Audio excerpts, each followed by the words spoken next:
Obviously, Virgil said after the game at the weekend that there was going to be a meeting to thrash a few things out. I don't know whether you were part of that, but are you able to give us any insight as to what was thrashed out in that, or at the very least tell us how positive an exercise that could be for you guys? I'm not aware of that, Virgil, what he actually said, but I think, as always, we had a post-match meeting led by me. I think once this season, as far as I'm aware of, the players came together. I don't even know which game that was, but was months ago already.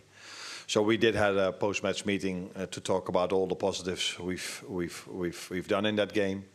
But also shown where we can do a little bit better to make sure that if you have a performance like that, where you have so many shots, most shots by any team in the Premier League this season, that then doesn't result in a draw, but that result then ends up in a win for us.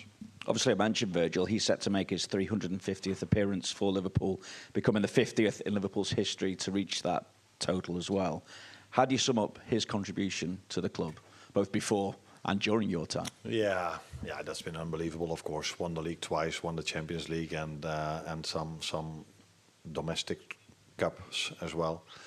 But apart from that, I think he only had one big injury in his career at Liverpool, and no, it's not even fair to take his age into account, maybe, but for him to be as fit as he is. For such a long period, because as you see, and all of you see, I play him almost every game, and the level he brings is still very, very, very good for us.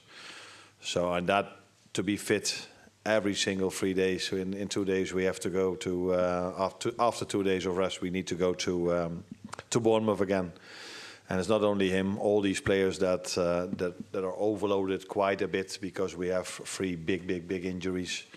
That's why we have to play many times the same players, and Virgil is one of them. And to stay at that level and constantly be fit, and for all the things he's won for this club, he should, that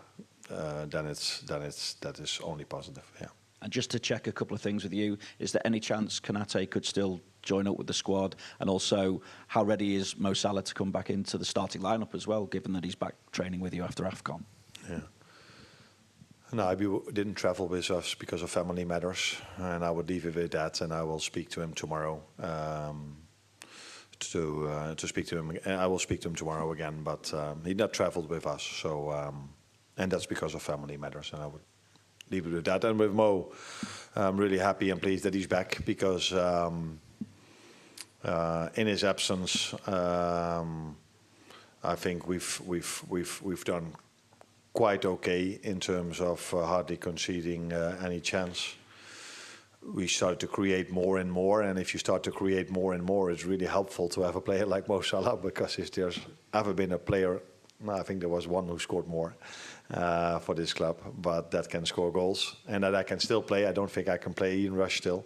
Then it's really helpful to have him back, because we would never know, but the amount of chances, the amount of ball possession against Burnley with Mo on the pitch would usually mean that we would have scored more.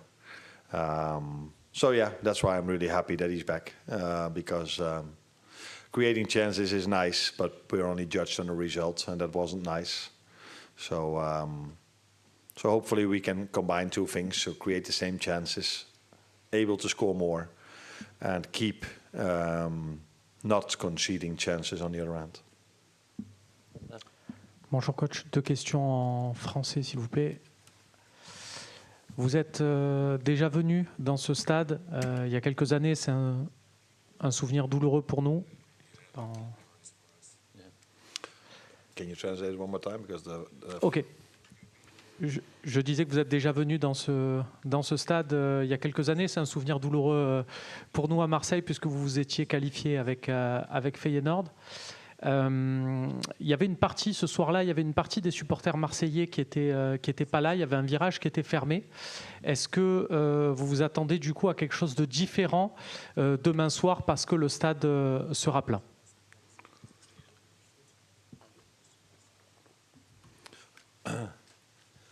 Yeah, indeed, I have great memories to this place.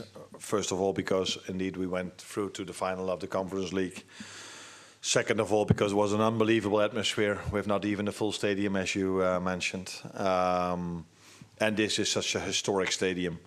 And I was just on the pitch. The pitch looks incredible as well. So playing here is always nice when you have a nice memory, but this memory doesn't give me anything for tomorrow. The fans will be just as passionate, maybe even more as last time, because the stadium is full now, where last time one part of it couldn't be used. But we not only here for a great atmosphere, we are also have to face a very good Marseille team. We have a very good squad and a very good manager that has shown in England how good he is, and has shown in more places in the world how good he is, but especially also at Brighton. And he's having a great squad. He's adding, if rumors are right, a very good player with Quinten Timmer. I had him at Feyenoord. So yeah, he already has Petchau, who I also had at Feyenoord. So a game to look forward to for me, and definitely also for us. Et j'avais également une question sur Timber, parce que vous l'avez recruté à l'époque, et il va normalement rejoindre Marseille demain. Voilà, qu'est-ce que vous pouvez nous en dire, notamment sur son positionnement, parce que après votre départ des Pays-Bas, il a été utilisé un cran plus haut. Donc voilà, qu'est-ce que vous en pensez, où vous le voyez le plus performant?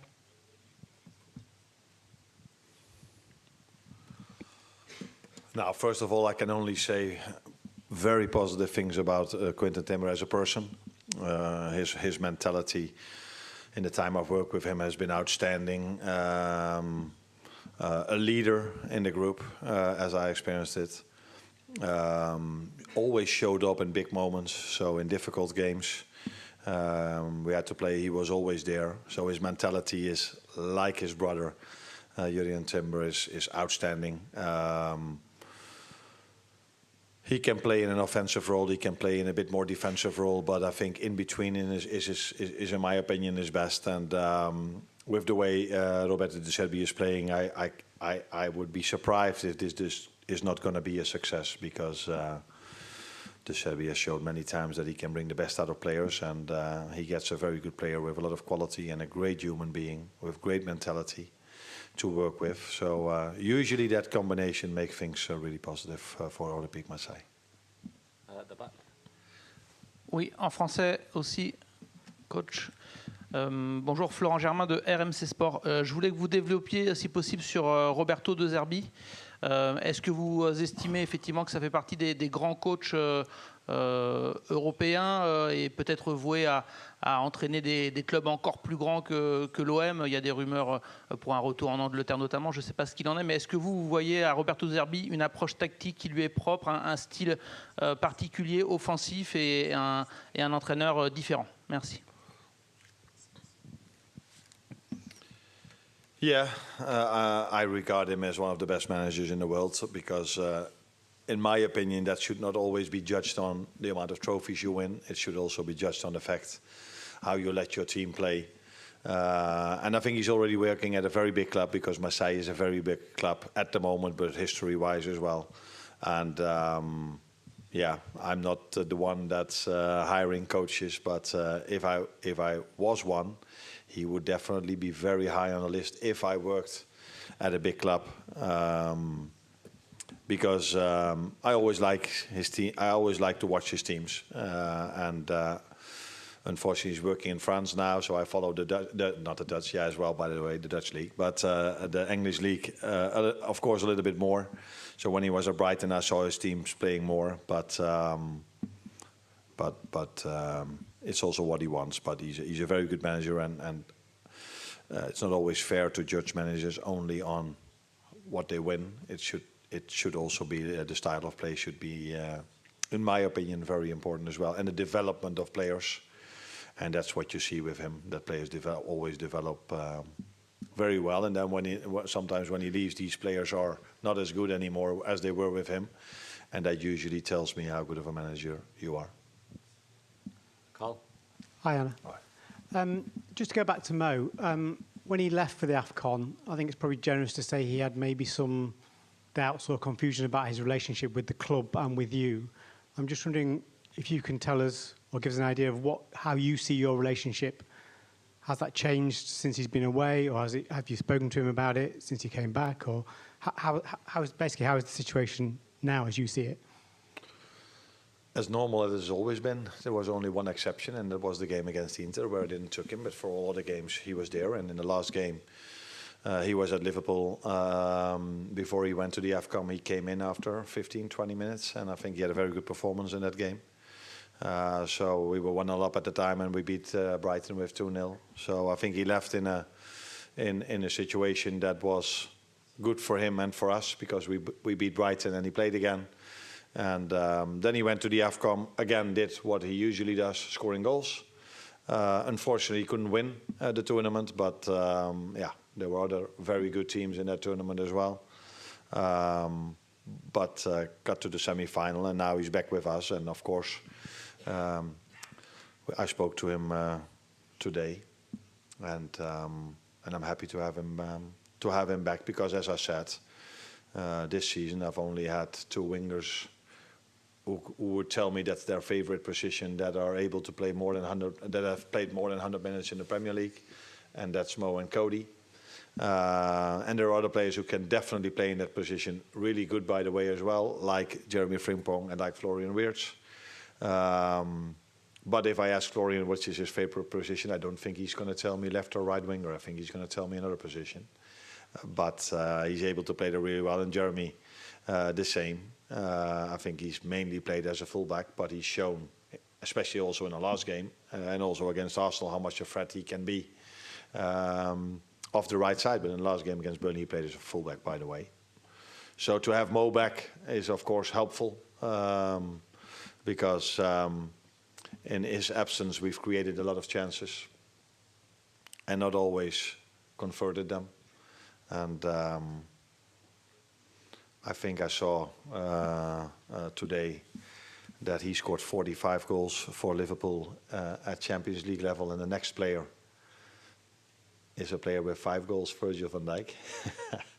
So it's nice to have him back, especially if he's able to reach that levels again, where he was able to score the 45, and that's what he can show tomorrow evening. The front. Arne, good evening. I can't help asking, but what do you think about the rumors about Xabi Alonso in Liverpool? Does they hurt you, and do you feel the rising pressure from your fans who are booing their team? And maybe you've talked to Xabi, maybe he called you, sorry.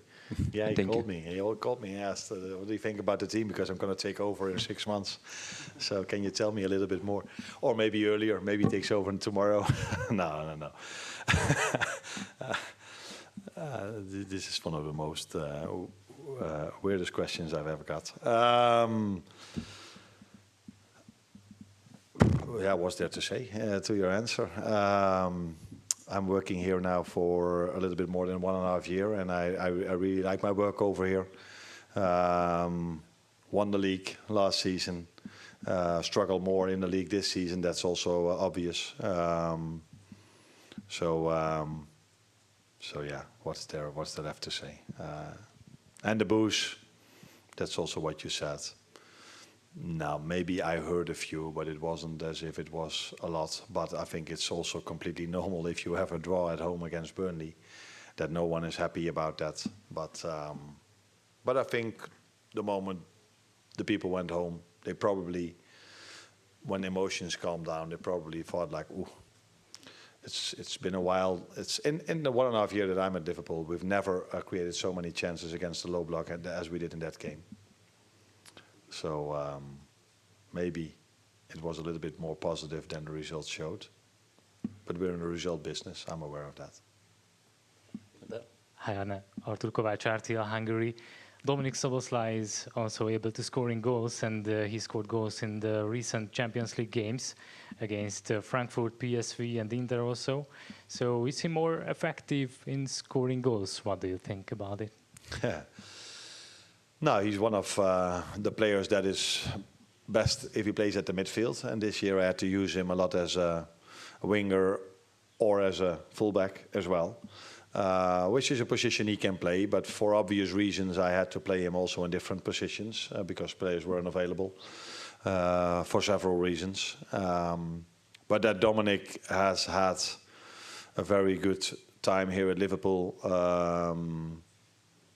Already 2.5 years, but I can say most about the 1.5 year I'm working with him. He's been very important to us, to the team. He could have scored a goal more, by the way, if he would have scored his penalty this weekend. But yeah, I think it was his second miss from 22 or 23 penalties. It's probably not a coincidence that it happens in this season. So because every time it's when Alexander Isak scores his goal and we're thinking, bam, now he's going, he gets injured for 3 months. When we have a very good game against Arsenal in the last minutes, it's a big injury for Conor Bradley that makes us sad again. If we're 3-2 up against Fulham and we think, now we're going to go, we concede a 3-3 in extra time. If we're 3-2 up against Leeds in extra time, we concede a 3-3 again. So it's a constant repetition of moments where we hurt ourselves or we get injuries. And but this team has shown many times this season and last season that we're able to fight back in difficult circumstances. This club has shown that many times, but this club has shown that many times as well. And even this year, the amount of setbacks we had and the mentality they have shown every single game that they go out there. Because there's not one game, except maybe for the City game, that we were outplayed in the first half, by the way, not for the whole game. Palace first half, Palace was definitely the better team on the pitch as well. So this team has showed so much mentality, doing it with a squad, because we have a few long-term injuries, that it's almost every time the same players that we have to give these players. But Dominic is one of them. A lot of credits for the mentality they've shown this season. And last one here with Jason. Hi, Arne. With Mo Salah being away, has it given you a chance to reflect on the situation and what happened before? Do you regret anything that happened before? And also, is it almost now a chance for a fresh start between the pair of you? I think I just answered that question already. There's been a moment in the season where I decided not to play Mo. And there's been one moment where I decided not to take him to the game. And for all the other games, he's been always in the squad, and I brought him in as the first substitution against Brighton. So at that moment of time, there's never been an issue for me. But at that moment of time, I think the outside world could see that there was no issue. And he's the first time he's able to be in the squad again, he is. Because he trained with us today and he's in the squad for tomorrow. And let's see for the lineup tomorrow if you still think there's an issue. Brilliant. Thank you, guys. You're welcome.